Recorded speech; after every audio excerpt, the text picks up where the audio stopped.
Welcome to this latest edition of our Workbench blog and all the news, updates and modelling exclusives from the fascinating world of Airfix. Well, isn't that just typical? You wait almost 12 months for a new 35th scale all-wheel drive military vehicle addition to the Airfix kit range. Then two come along in quick succession. Following on from our Alvis FV622 Stalwart Mark II new tooling announcement made just a couple of weeks ago, we're delighted to be returning to the subject of new 35th scale military vehicle kits again this week, as we welcome what is only the second release from our Ferret Scout Car tooling. With the original release of this kit proving to be such a popular addition to the range, we know the arrival of this earlier variant of the Ferret will be finding favour with the military modelers amongst our number, so are therefore pleased to be devoting this latest update to its release arrival. As we welcome this new Ferret kit to the current Airfix range, we will be taking this update opportunity to look a little more closely at the wider Ferret story, to showcase a beautiful selection of built model images, and to include details behind the 3 scheme options which are included with this highly anticipated second release. With 2 different variants and 6 scheme options now available across 2 kit releases, we can now genuinely boast a business of ferrets hiding somewhere within the 2025 Airfix range, just waiting to be discovered and given new homes. Ferreting around. British Army style. On battlefields throughout the ages, the ability to know where your enemy is and in what strength they are massed was crucial intelligence which not only allows appropriate actions to be taken,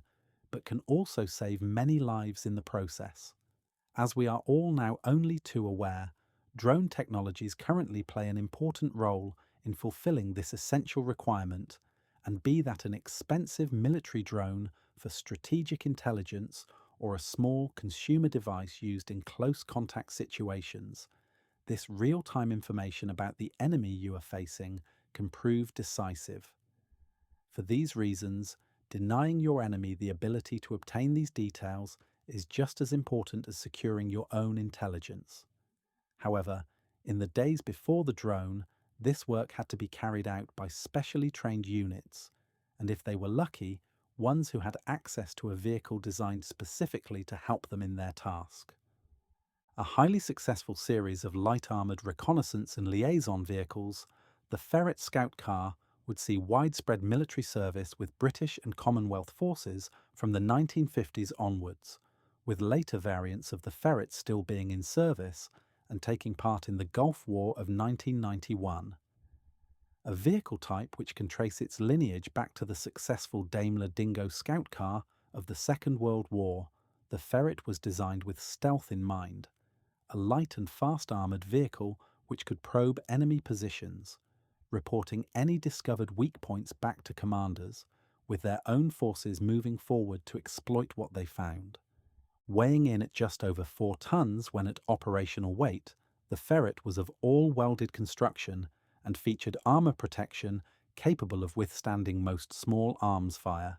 but nothing much heavier, as it was never intended that the vehicle would be operating in direct opposition to heavy enemy armour. If it did find itself in a spot of bother, the 4-wheel drive Ferret was powered by a reliable 4.2-litre, 6-cylinder Rolls-Royce engine, which gave the vehicle a top speed of between 45 and 50 miles per hour, a speed it could impressively also achieve in reverse should the situation require, something which might prove extremely useful if the crew found themselves in a tight spot when in contact with the enemy. The large run-flat tyres were designed to get the Ferret back to base even when one or all of them had been damaged, so it was therefore unlikely that a crew would need to use the spare, even though they were still carried on many vehicles. What makes this all the more surprising is the fact that fitting the spare wheel to the hull of the Ferret actually blocked one of the crew emergency escape hatches, placing even more emphasis on its ability to use speed and stealth to get it out of a contact situation. Despite being armoured, the Ferret was never intended to be placed in a position where it would have to face enemy heavy armour, and instead relied on its low profile, speed and stealth to make contact with enemy units which may be engaged in a similar role. Creeping into contested territory, the Ferret was built for sniffing out the enemy, but not to actually cause trouble directly in an offensive sense. Sending real-time radio reports back to HQ, if their scouting took them out of radio range, a second HQ Ferret could be sent closer to it to receive and relay messages, helping to build up a picture of enemy activities and direct any impending offensive contact. If detected, the crew could extricate themselves from any combat situation at high speed, and as long as they were only targeted by small arms and light machine gun fire, they would have adequate protection until the driver could get them out of range and speeding back to more friendly lines. In operation, the Ferret was quite the capable performer, sporting a 5-speed pre-selector gearbox, which was accessed using a simple 2-position drive lever, and the ability to travel as fast in reverse as it could moving forward. The suspension units employed were robust and capable, allowing for a very pleasant ride, even at high speed, and in all but the roughest of terrains, and even though the steering system did not feature power assist, it was light and responsive, all leading to a vehicle with impressive operational performance. The driver's field of view was excellent in most operating environments, and utilised several armoured hatches which would normally be open to offer an excellent view, even sporting rear armoured panels which could be opened for reversing. If the Ferret should come under fire, the hatches would be closed and the driver would revert to a periscope unit for his driving view. The Ferret also boasted excellent water-fording capabilities, with all automotive and electrical equipment protected against the ingress of water. In fact, it was thought that the vehicle would keep on going, even though the crew would have been forced to abandon the vehicle due to the height of the water inside. Each Ferret carried plenty of internal equipment, and therefore the interior was rather cramped. In normal operation, the commander would sit half out of the vehicle just to make travel a little more comfortable, but as they approached contested areas, it would be back inside, with hatches battened down. The Mark I Ferret typically had a crew of 3, whilst later Marks would usually only be operated by a driver and commander. Over 4,400 Ferrets were built during the 10 years from 1952, and they would see extensive service with British forces across the world, in addition to those of many overseas nations. You would always be sure of spotting a Ferret or two in many of the world's hotspots during the post-war years, and hundreds are still in service across Africa, the Far East, and the Pacific region to this day. The Ferret comes to Airfix. Whenever we release any new tooling project to the hobby, it can be a time of some trepidation for us, because no matter how experienced our team or the skills possessed by our talented designers, the success of any new kit depends solely on how modelers receive it. That being the case, we needn't have worried too much about the Ferret, because from the second we announced its existence, we began to see just how much affection this distinctive little military vehicle continues to be held in. In fact, throughout 2023, it really did seem as if everyone we spoke to either owned, had served on, or had an interesting story related to one of the 4,400 Ferrets produced. We even met a man who proudly proclaimed that he'd been run over by one. That first release presented the Ferret Scout car in Mark II form, a vehicle which was officially referred to as the Car Scout 4x4 Reconnaissance Mark II, FV701E, and one which differed from its predecessor by featuring a turret. The Mark II was further developed to include several sub-variants, with each one featuring different weapons permutations or increased levels of armour protection. The original Ferret Mark I carried the designation Car Scout 4x4 Liaison Ferret Mark I, FV701C, which featured an open top, something which could be covered by a specially produced canvas cover to protect the crew from the elements. The vehicle was intended to perform internal security roles and was armed with either a Bren gun or a .30 Browning machine gun. This version would also benefit from further development, including the Mark I and II FV704 Light Reconnaissance Specialist vehicle, which was used by infantry units to undertake forward patrols. In essence, these little armoured vehicles were sent to look for much bigger enemy AFVs and report back on their position. That earlier incarnation of the Ferret is the modelling subject of this second release from the tooling, and from all those conversations we had during our Ferret introduction year of 2023. We know you are all looking forward to getting your hands on this variant, just as much as you were all expecting it to eventually be released. Throughout the 10-year history of our Workbench blog, we've been fortunate to be allowed an insight into the work of our talented product designers, young people who are unique in the UK in using their design talents to create the scale model kits which means so much to so many people. Indeed, for us mortals, it's fascinating for us to chart the development and increasing skill set of our designers through the projects they bring to various ranges over the years, something we'll never tire of hearing about. When it comes to the Ferret, we were fortunate to be allowed into the design world of Ethan Barker through the medium of the Workbench blog, and how this project was impressive as the first major project he had taken on from the start. Talk about making an Airfix introduction. As with every new tooling project, we covered the development of the Ferret extensively following its announcement, so we'll not be covering those same details this time around. But if you would like to see how Ethan attacked this exciting design opportunity in his career, you can do so by using this link.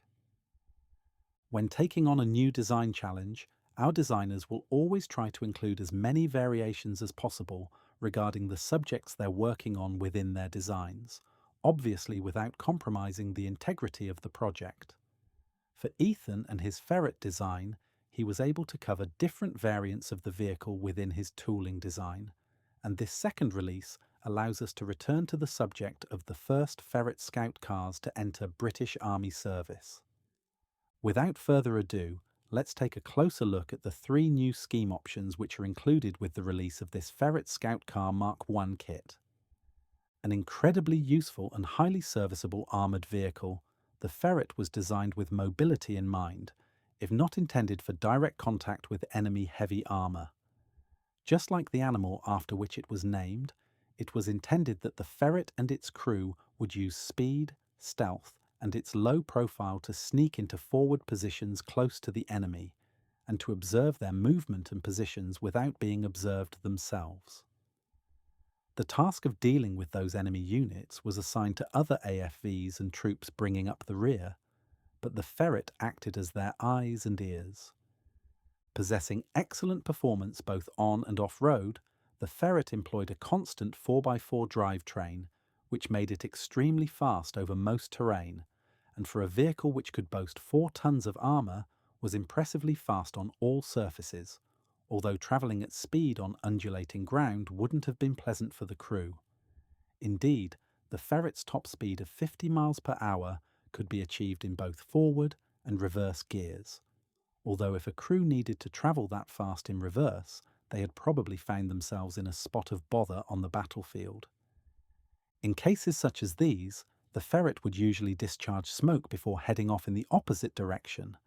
because even though the vehicle was more than capable of protecting its crew from small arms fire, it was never intended to have to deal with anti-tank or heavy ordnance rounds.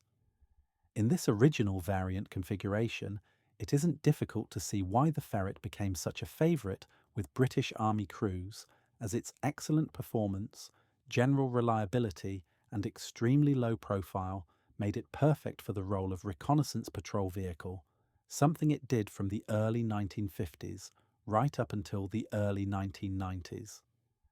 This upgraded variant of the original Mark I FV710 Sea Ferret benefited from a reinforced amphibious hull, the inclusion of a general-purpose machine gun and slightly more effective communications equipment, all improvements made to make ferret operations even more effective. Used extensively by the British Army, this would see ferrets being operated right across the world in the name of Queen and Country, whilst also attracting orders from well over 30 countries worldwide. The British military vehicle depot at Ludgershall on the edge of Salisbury Plain can trace its lineage back to the Second World War and the build-up of Allied vehicles for the invasion of Europe. A large number of warehouses and secure buildings were erected at the site, where hundreds of military vehicles could be stored, maintained and prepared for service delivery, along with external storage areas which made this a major supply facility for the Army. Everything from heavy armour, stalwarts and Land Rovers could be seen at the Ludgershall depot at most times during its operation, with a railhead only increasing its importance in this role. Although closed as an armoured vehicle depot in 1997, many of its buildings and facilities remain to this day, and many a ferret would have several stints spent at the site in their operational service books. When we think about the awesome firepower at the disposal of Allied coalition forces, particularly the British, at the start of the Gulf War of 1991, you'd probably think of Challenger 1 main battle tanks and Warrior infantry fighting vehicles, all AFVs designed to provide British forces with the latest battlefield equipment to assist in their dangerous work. What you wouldn't expect to see was a small force of lightly armed scout cars, which at that point had already been in service for 40 years. The battlefield attributes of the Ferret, which made it an ideal reconnaissance, liaison and security armoured car when it was introduced during the early 1950s, were still in demand when British forces deployed to the Gulf in response to this crisis, and amongst the collection of impressive modern armour in theatre, there was also a small but noteworthy Ferret force supporting them. Wearing a smart new paint scheme appropriate for these new operating surroundings, Gulf War ferrets would actually play quite a significant role, both during preparations for the ground operations and throughout the subsequent attack, always there to offer their unique attributes in ensuring the enemy were kept on the back foot. In the light observation role, ferrets would often be at the head of troop and equipment columns as they headed towards their attack staging points prior to the ground assault taking place, leading armoured columns into their correct positions, mainly under the cover of darkness. Reconnaissance ferrets could also be the home of very senior commanders, as they probed the front lines looking for breaches in enemy defences and plotting minefields, which would cause problems once the assault began in earnest. Using their speed and low profile, ferrets operated effectively in these advanced roles, often leading the way for much more modern and much more expensive assets to follow along. Once the attack began, ferrets were called to check enemy positions which had been neutralised, making sure nothing dangerous remained, whilst also performing the grim task of marking the positions and identities of fallen troops. If they did discover casualties, they could arrange for medical services to be dispatched to the location. On more than one occasion, ferret crews were called upon to take the surrender of large numbers of Iraqi troops, numbers which dwarfed the crews of the vehicles themselves. Clearly a dangerous time for those few soldiers involved, crew members had to search and possibly disarm enemy troops before keeping them all under guard until relief forces could take them to holding centres. Once a ceasefire had been arranged, ferrets and their crews were again dispatched to find and plot enemy positions, inspecting bunkers and strong points to ensure all weapons had been collected and made safe, and that no booby traps had been left for the unwary. Underlining the fact that these were always intended as military vehicles, one of the final tasks ferret crews were required to undertake was the grim task of proceeding along the Basra Road to ensure that any enemy combatant casualties, both injured and deceased, were dealt with in the appropriate manner. This particular ferret appeared to be particularly well loved by those who came into contact with it during the Gulf War, as there are an impressive number of colour pictures available online which stand as a record of this vehicle's service during this conflict. In a modern coalition ground campaign, there was still a need for a Ferret force of 40-year-old scout cars. If the British Army intend to operate any military vehicle effectively in a service role, they need to ensure the availability of a robust and comprehensive training program for new recruits and those converting to different vehicle types to benefit from, a role which has been performed by the Royal Armoured Corps Centre at Bovington since Great War times. Ever since the tank was introduced, Bovington has played a significant role in the lives of a great many people in British Army service. As a centre for training and excellence which still operates to this day, but is now equally famous as the home of the impressive AFV collection of the Tank Museum. Although Bovington is primarily associated with tanks, the Ferret was intended to provide reconnaissance support for heavy armour in the rear, so it therefore seems sensible to train crews in close proximity to the latest battle tanks of the day, particularly in live-firing scenarios. Not a heavy offensive vehicle in its own right, the Ferret Scout car did wield quite a powerful armoured fist when directing supporting units in any engagement, meaning that Ferret crews and their whereabouts were clearly going to be of great interest to enemy planners when operating in contested advanced areas. With the Ferret enjoying such a long and successful service life, and with it earning an enviable reputation for rugged effectiveness, it will come as no surprise whatsoever to learn that relatively large numbers of these vehicles found their way into civilian hands following their withdrawal from service. Most of these owners will probably describe owning and driving a Ferret as being tremendous fun, in addition to being guaranteed to get you noticed on the road. It does also have to be noted, though, that they can also attract the attention of the authorities as an unusual vehicle type, and how reckless owners can easily find themselves in some financial hot water as a result of perceived improper use. An extremely well-made vehicle, a well-maintained Ferret, is capable of being operated without too many issues. However, it does help if you have some prior experience, some mechanical skills, and enjoy driving your Ferret regularly, because an inactive Ferret can be an expensive Ferret. Those people who do own one would probably describe it as their hobby, or even something of an obsession,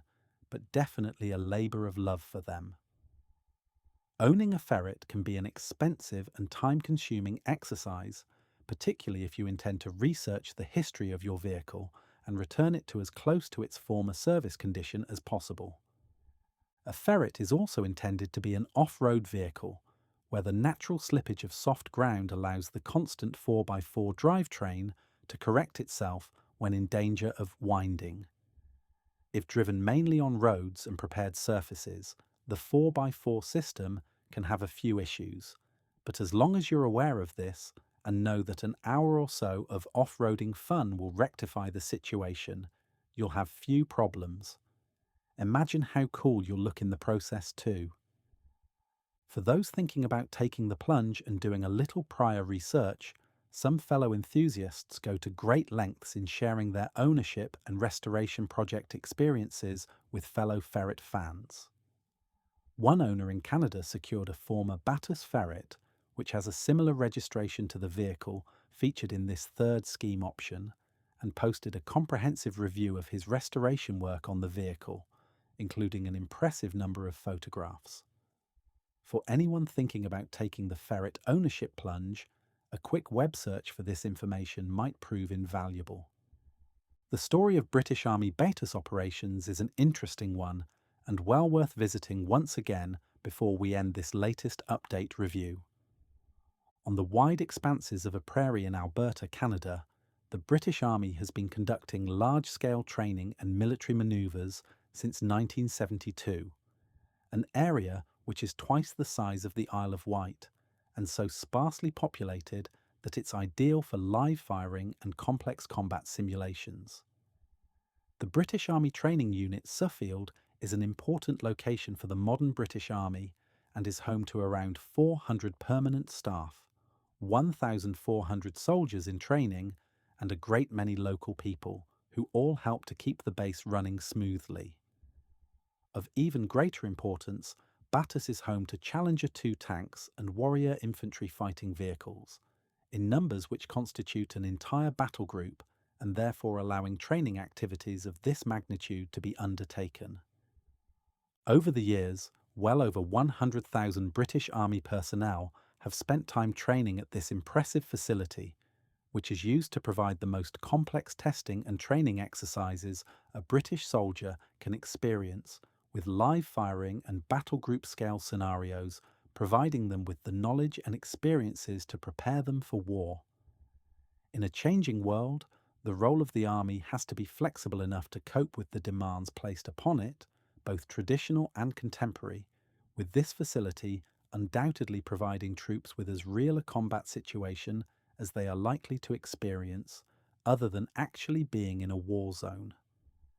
A delightful little model kit, this second release from our Ferret Scout car tooling is in our warehouse and available now, and if the impact of its predecessor is anything to go by, we might have some difficult keeping this beauty in stock and will forever be requesting further supplies from our manufacturing facility. As a build project, these lovely little models can be enjoyed by everybody, not just the committed military vehicle modeler, and with both kits currently available on the Airfix website, we can all now allow a business of Ferret kits to get up to some modelling mischief on our workbenches this summer. We'll end by showcasing a recently produced built model video welcoming this second kit release into the range, just by way of keeping the ferreting fun going for a little while longer. Enjoy. Head over to airfix.com for more information about the subject matter discussed during this podcast. If you're listening to this on YouTube, please give us a like and subscribe to the channel. If you're listening on your audio platform of choice, feel free to rate us 5 stars and follow us. We'll see you next week for another installment of Workbench. This podcast audio was generated by AI using text written by a human.